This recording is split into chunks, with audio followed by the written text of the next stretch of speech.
Kick-ass facts, why do we say that thing and where does it come from? Pew, pew, pew, pew! It is important to note that a lot of what I'm about to tell you is a theory, so it is perhaps not factual, but it is a fact that people believe that to be the case.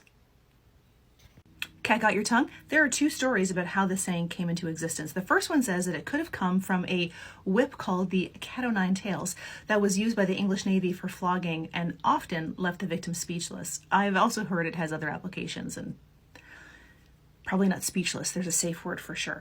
The second one may come from ancient Egypt, where liars' tongues were cut out as a punishment and fed to the cats. The walls have ears. There's a palace in France that was believed to have a network of listening tubes that would make it possible to hear everything said in different rooms. People say this is how the Queen Catherine de' Medici discovered political secrets and plots. Bury the hatchet. This one has several theories. Several Native American tribes joined together as one nation so they could feel better defending themselves against a warrior tribe. They symbolically buried a stone hatchet under a cypress tree.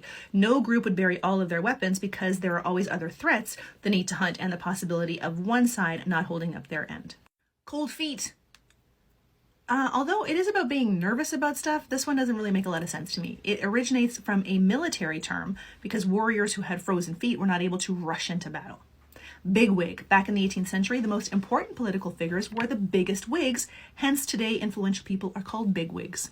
Caught red-handed. There was an old law stating that if someone butchered an animal that didn't belong to him, he would only be punished if he was caught with the blood of it on his hands. If one was caught with the meat, but his hands were clean, he would not be punished.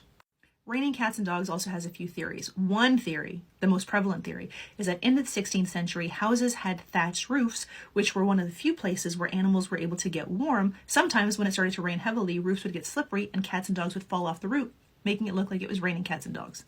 Don't look a gift horse in the mouth. While buying a horse, people would determine the horse's age and condition based on its teeth and then decide whether they wanted to buy it or not. This is the reason why people use this idiom to say that it's rude to look for flaws in a thing that was given to you as a gift. Barking up the wrong tree comes from hunting. It refers to hunting dogs who would chase prey up a tree. Once the prey climbed up the tree, the dogs would continue barking even if the prey wasn't there.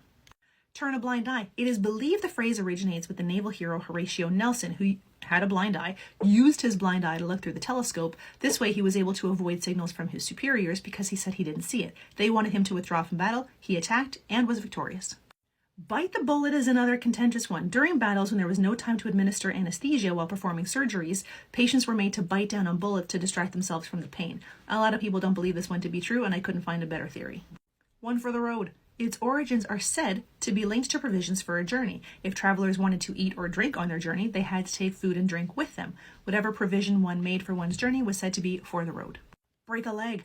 Popular folklore down through the ages encouraged people to wish others bad luck since it was believed that wishing someone good luck would tempt evil spirits. Another theory is that break a leg is a reference to the leg line. Venues would often have more acts than there was time, and an act would only get paid if they performed. If they went up, they passed the leg lines, they got paid. Thus, break a leg was break that leg line and get paid. Give the cold shoulder has two theories. First, during medieval times in England, after everyone was done feasting, the host would give their guest a cold piece of meat from the shoulder of the beef or pork as a way of showing that it was time to get the fuck out. Another theory says that when a not so desirable guest arrives at the door, the host wouldn't bother preparing a hot meal, so they would give the guest cold leftovers as a way of telling them they weren't welcome.